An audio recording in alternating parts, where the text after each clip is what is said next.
বিসমিল্লাহির রহমানির রহিম। হে সমস্ত জগতবাসী, আজ আমি শামীম আলী চিশতি আপনাদের সামনে যে আলোচনা নিয়ে হাজির হলাম, এই আলোচনাগুলো বিশেষ করে আমলকারী এবং সাধক যারা পৃথিবীতে আল্লাহকে পাইবার জন্য তারা সাধন করে থাকে, তাদের জন্য এই আজকের আলোচনাটি খুবই ইন্টারেস্টিং এবং বোঝার মতো বিষয়।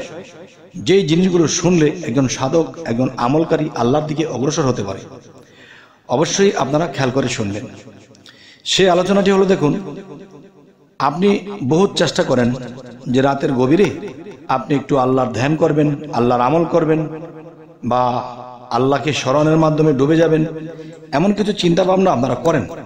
কিন্তু দেখা গেছে এই চিন্তা ভাবনা, এই ধ্যান ধারণা করলে তখন দেখা যায় রাতের যখন 1:30-2টা বাজে, তখন ঠিকই আপনারা সেই আল্লাহর ধ্যানে, আল্লাহর ইবাদতে এবং আল্লাহর আমলে কর্মে আপনারা বসে যান।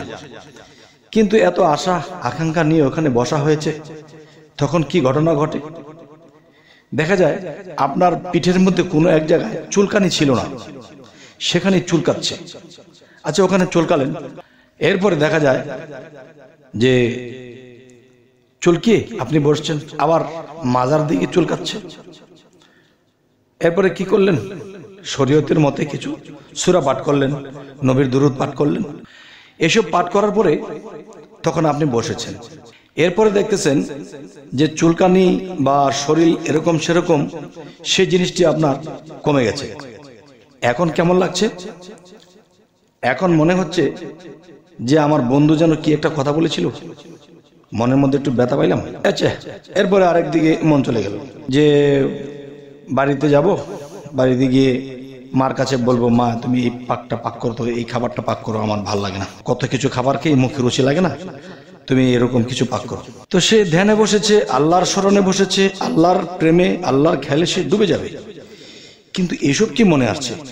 যাই হোক, এটা গেল। মনটাকে শক্ত করে, মনটাকে আবার আল্লাহর দিকে ঘুরিয়ে তখন সে আবার একটু ধ্যানে বসার চেষ্টা করতেছে। তো এখন কি হচ্ছে? সে একটু ডুবার জন্য, একটু নিঘুম ভাবে ডুবার জন্য মনে এক প্রকার ডুবেই যাবে। এই সময় সে অনুভব করছে তার পিছনে যেন কে দাঁড়িয়ে আছে, আর সে ভাবতেছে আর এটা মনের সন্দেহ।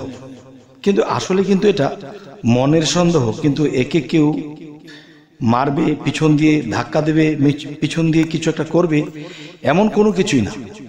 কিন্তু তার কাছে মনে হচ্ছে যে তার ডান পাশে বা তার বাম পাশে কেউ বসে আছে, বা কেউ তার দিকে তাকিয়ে আছে, বা কেউ তাকে ধাক্কা দেবে।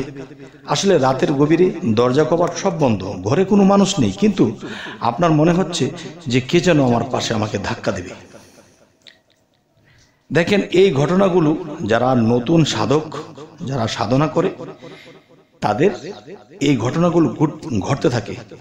দেখেন, মানুষের মধ্যে 6টা রিপু এবং 10টা ইন্দ্রিয় শক্তি এবং মন, জ্ঞান, বিবেক আছে।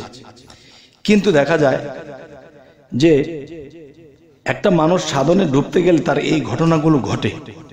অবশ্যই যদি কোনো সাধক, কোনো প্রেমিক ব্যক্তি আমার এই আলোচনাটা শুনে থাকেন, অবশ্যই আপনার জীবনের সাথে এটা মিলে যাবে, আর এরকম হবেই, আর এরকমটা হবে। আর এখান থেকে বাঁচতে হলে আমাদের যেটা কি করতে হবে, 1 নম্বর কথা হলো মনের শক্তি, ইমানের শক্তি লাগবে। যে আমার মুর্শিদ, আমার দয়াল আমাকে সাধনা দিয়েছে এবং তিনি যেইভাবে বলেছে আমি সেভাবে করব। আমার পিছনে কে দাঁড়িয়ে আছে, কে ধাক্কা দেবে, কি করবে, এটা আমার দেখার দরকার নেই। কারণ এগুলো মন থেকে সেই অসওয়াসা দিতে থাকে। সেই মনের মধ্যে 6 রিপু যখন অসওয়াসার সৃষ্টি করে, তখন মনের মধ্যে যখন ধাক্কা লাগে, তখন সমস্ত শরীরটাই কেঁপে ওঠে। তাই বলবো, হে সমস্ত জগতবাসী, আজকের এই আলোচনাটি অবশ্যই খেয়াল করে শুনছেন নিশ্চয়ই। আচ্ছা, তো এবার আসবো। দেখুন, যখন তিনি মনের মধ্যে একটা আক্ষেপ সৃষ্টি করলো, যা হয় হোক, যে আমি আমার রাসূলকে খুশি করব, আল্লাহকে খুশি করব, আমার মুর্শিদকে খুশি করব, এই জন্য আমি এই সাধনা করতেছি। এখন এই সাধন পথে তখন দেখা গেছে শয়তানের পক্ষ হইতে সে ধোঁকা দিবেই। সে বাহিরের শয়তান হোক আর ভিতরের শয়তান হোক, সে আমাকে ধোঁকা দিবেই। সে এটাও ভাবতেছে যে ঘরটা তো আমার লাগানো সর্বদিক দিয়ে, জানালা কপাট সবকিছু বন্ধ, এখানে তো কোনো মানুষ নেই।